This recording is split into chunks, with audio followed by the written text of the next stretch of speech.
For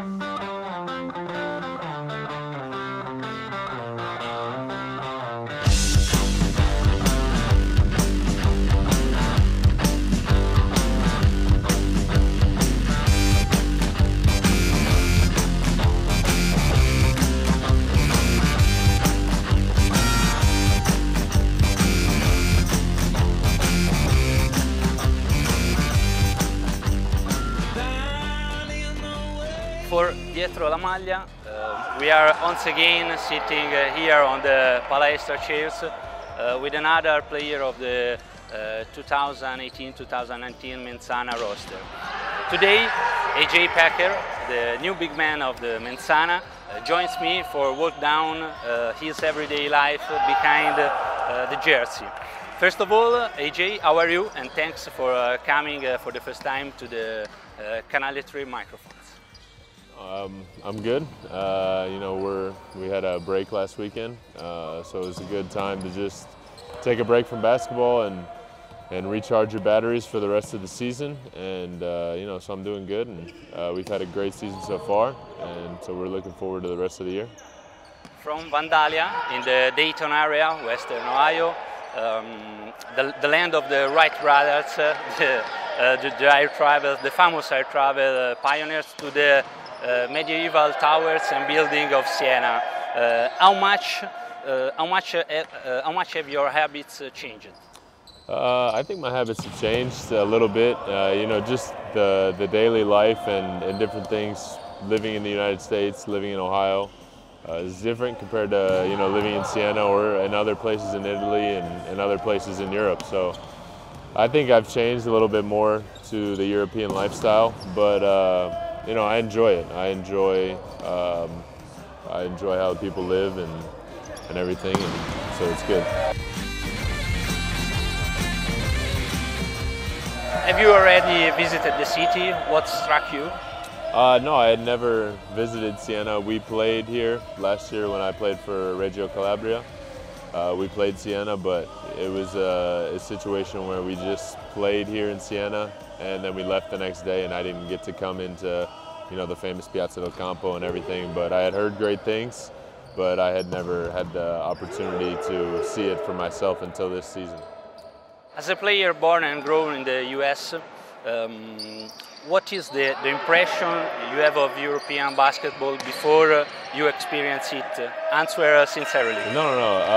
I didn't know a lot, but after my first year for the university, we actually did a European tour here in Italy, and we visited Rome, Venice, Florence, and Lake Como, and we actually played 4 games against different Italian teams. So that was my first kind of taste of European basketball and everything, and that's kind of the first time. I only was a freshman, and I played pretty well over here, and that was kind of the first time where I thought maybe I could do this after I'm done playing college, and so it was a great experience for me. When was your passion for basketball born? Oh, very, very young age. I always loved basketball. I played other sports growing up. I played American football and baseball, but basketball was always my #1 sport. It was always the sport that I loved the most, and I just decided to stop playing the other sports and just focus on basketball, and I think it worked out pretty well.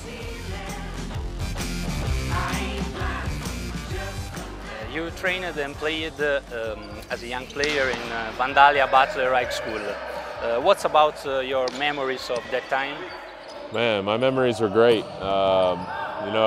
It's a very proud thing to be able to play. In my high school, we had a very nice history. We have one of the nicest basketball courts, the arenas in the area, and so it was very nice. And I ended up having a great senior year, and I kind of left on a great foot. And it's great to go back there now, and then to be able to play at Wright State, which is also in my home area. It's only 20 minutes from my house. My parents got to come to every games. My friends, when they would come home, they would go watch me play, and it was just a great experience for me. Back to the Wright State University times. Coach Billy Donlon once said of you at the Dayton Daily News, he's 0 to 60, that's not as good. but once he gets going and moving, he's really pretty good. What did it mean?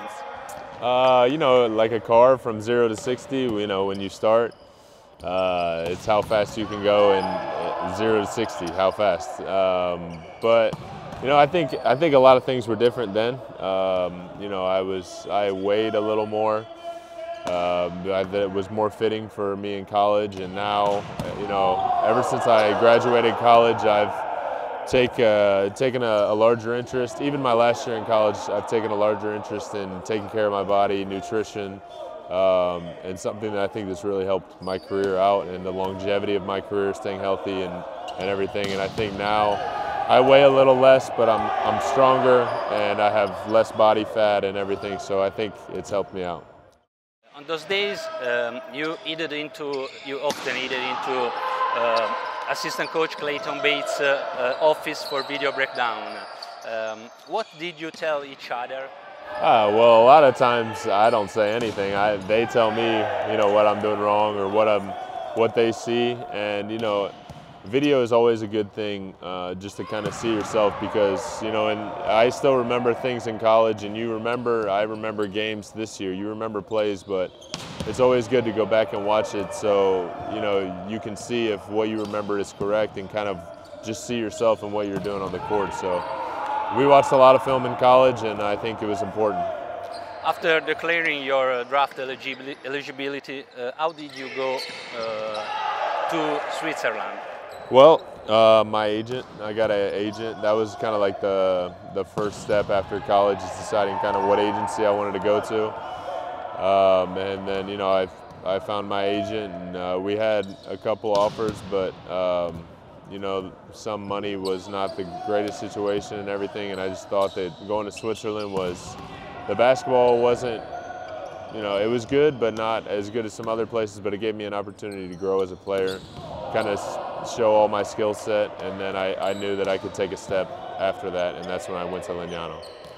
What is the first thing you thought as soon as you arrived in Birsfelden, Basel, Switzerland? What are the needs of a player who has just landed thousands of miles away from home, crossing the ocean? Yeah, so it's a funny story. When I first landed in Basel, it was like completely dark, and it was raining for like the first 3 days I was there. So I was homesick. I was homesick from my family and friends. And it was a very new adjustment to this lifestyle. And you know, outside it was raining and dark and just like very depressing. And I was like, I don't know how long I'm going to be able to do this. I don't know if I can do this for my whole life. And then, you know, I got used to everything, and you know, so. But yeah, the first few days were tough, very tough. But I would say that almost about every year. You know, it's always tough the first few days, maybe even the first week. You know, you're getting adjusted to different things, but you miss your family. But once you get settled in somewhere and you start playing and you getting to know your teammates and everything, it's a great experience.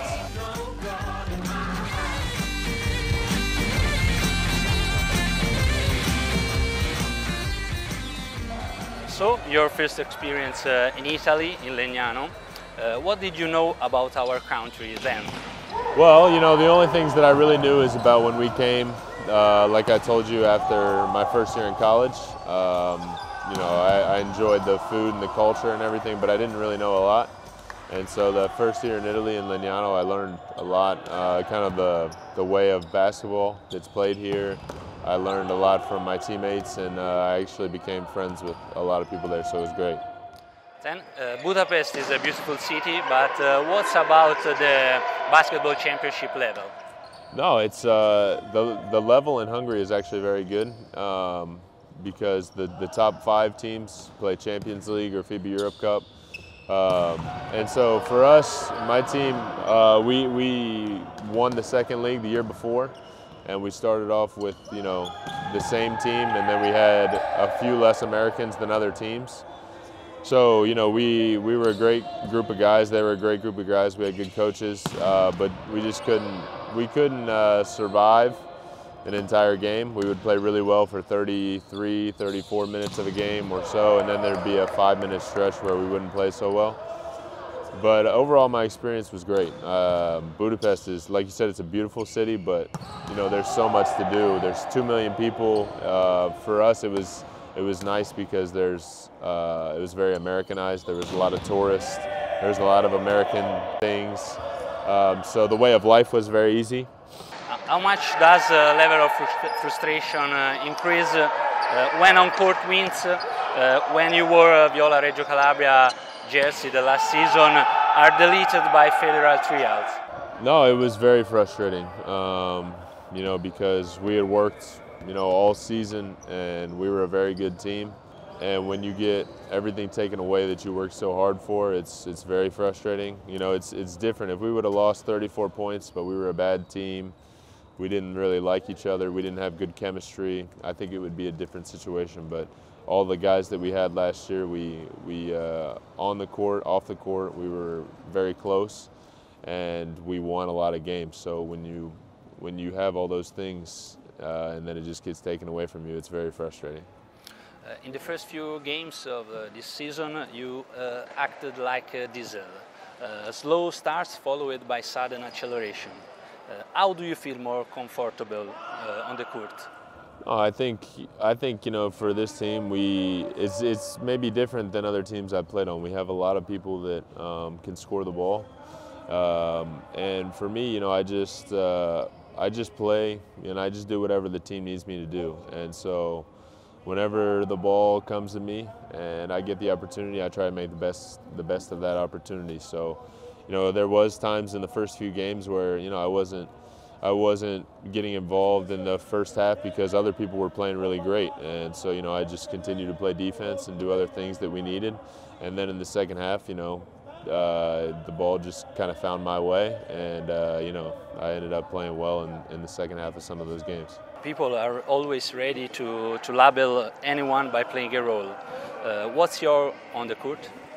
I think my role is honestly whatever they ask me to do. I think I'm a tall guy, but I can play inside and I can play outside.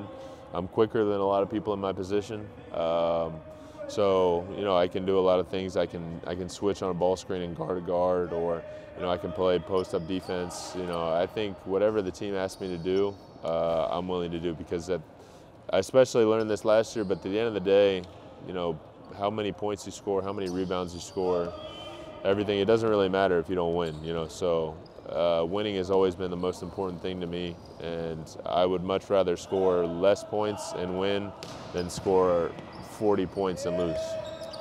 You are a very blatant player in reaction after basketball hoops. So what emotions does basketball evoke you?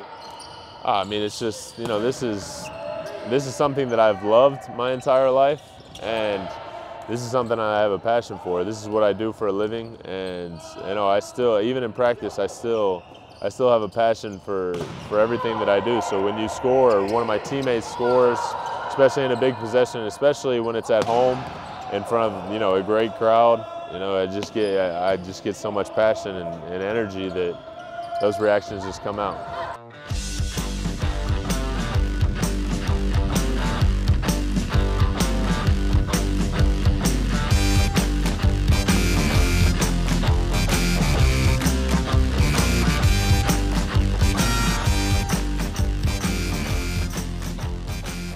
So you recently, and at the Camp Nou, at the match of Barca, thanks to the tickets that maybe the one and only Messi got you? No, it was just a joke. But like I said, we had the weekend off. I had never been to Spain. Obviously I'd never been to Barcelona, and I found a cheap ticket from Rome, and I saw that Barcelona was playing and the weather was going to be nice, and so it just seemed like the perfect situation. And honestly, it was one of my favorite cities that I've been to in Europe so far. It was the game was obviously incredible, watching Messi play and seeing that kind of atmosphere at Camp Nou, and but the city was great too. I loved it. What's about your other passions, extra basket, if you have any? Honestly, when I'm not playing basketball, I'm honestly just relaxed, watching TV or or talking with my family, I try to FaceTime my family a lot, or FaceTime my friends that are, you know, also playing basketball throughout Europe. Or if not, just hanging out with some of the guys on the team, going to dinner somewhere in Siena, or just hanging out. I don't really do too much. I try to rest and take care of my body. So. Forget your basketball careers for the moment. In which situations will AJ be busy one day? You know, I don't know what I want to, like after I'm done playing, you know, I don't know. I would love to continue to do something in basketball because, you know, basketball has given me such an incredible life. It's given me an incredible life for my family as well. So, you know, I would love to continue to maybe teach people, or, you know, show people what I've learned, what the game has taught me, and continue to pass that along to other people. But I don't know what's next for me. Right now I'm honestly thinking about the next day of practice, so I'm trying not to think too far ahead, but I know someday the basketball is going to stop and I'm going to have to think of something else in life, and I would hope to continue to do something in basketball. Thank you, AJ, for disclosing yourself to the Menzana fan, and send greetings to the fan in Italian language. In Italian? Well, first, let me just say something in English. You know, I think it's a very, very great culture here in Siena, basketball-wise. Obviously, they have a deep history. It's great when you look up and you see EuroLeague Final Fours and you see all the championships. But it's great every single time. You know, I say a prayer before we play, but then after I do that is always when the crowd starts singing, and you know, I still get goosebumps every time. Like, it's just a great feeling. So I just want to say thank you. Your support really means a lot. You know, like a couple times earlier in this year when I score a bucket in the second half and I get very excited and I look up in the section, and you know, it's very inspiring, and fans don't really realize how much help it brings us on the court when they're into the game and they're very loud, and it helps a lot. So I just want to say grazie mille. Okay, thank you, and good luck for the rest of the season. Grazie mille.